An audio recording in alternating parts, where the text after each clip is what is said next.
Svima je poznat katalog retkih srpskih knjiga Janka Hrkalovića, ali malo kome je poznato da je 2003. godine u Beogradu održana aukcija lične biblioteke Janka Hrkalovića.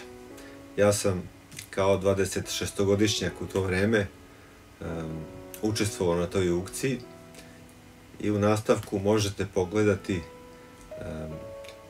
slike iz kataloga pomenute aukcije i primere nekih knjiga koje su se tog dana prodavale.